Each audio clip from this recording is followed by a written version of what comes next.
હાલો મિત્ર, જય શ્રી કૃષ્ણ. સ્વાગત છે તમારા બધાનું આપણા કિચનમાં. આજે આપણે બનાવશું આખી લોટવાળી ડુંગળી. તો એના માટે મેં ડુંગળી લીધેલી છે આખી નાની નાની. હવે આપણે આને સુધારી લેશું. આ રીતે આપણે બધી ડુંગળીની છાલ પાડી લેશું નાની નાની.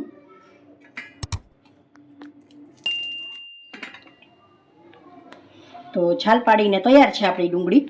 હવે આપણે વઘાર મારી લેશું. હવે આપણે વઘારી લેશું. વઘાર માટે તેલ લઈ લેશું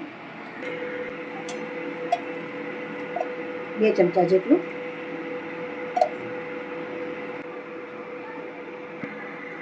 તેલ આપણું આવી ગયું છે. તો હવે 1 ચમચી રાઈ નાખી દઈશ.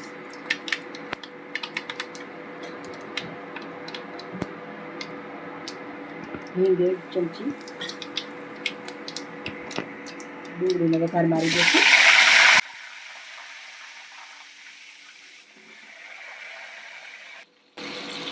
મસાલા એડ કરી દઈશું. 1/2 ચમચી હળદર,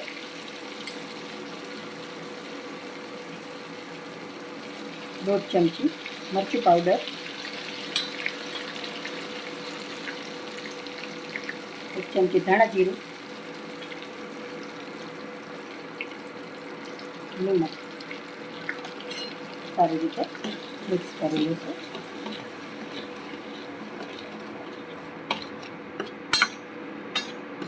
પાણી આપણે એડ કરી દઈશું. ડુંગળીને સારી રીતે ચડવા દઈશું. હવે 5 મિનિટ માટે.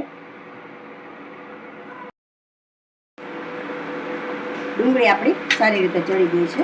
તો હવે આપણે ચણાનો લોટ નાખી દઈશું અંદર.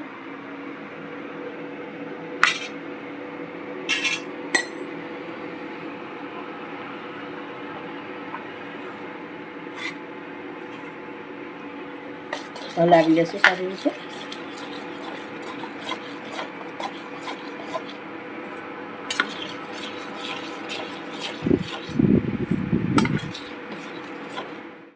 તૈયાર છે આપણું લોટવાળી આખી ડુંગળી. જો બધી સરસ આખી રહી છે ડુંગળી આપણી. સરસ.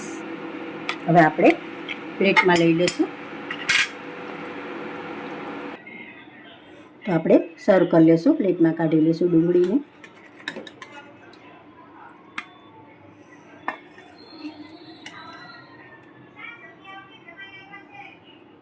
થોડા ધાણા એડ કરી દઈશું. જો મિત્રો, તૈયાર છે આપણી આખી ડુંગળી લોટવાળી. જો તમને મારી આ રેસીપી પસંદ આવી હોય તો લાઈક કરશો, કોમેન્ટ કરશો, તમારા મિત્રોમાં શેર કરશો અને મને કોમેન્ટમાં જરૂર જણાવશો કે તમે કઈ કઈ સિટીમાંથી જોવો છો અને મારી રેસીપી તમને કેવી લાગી.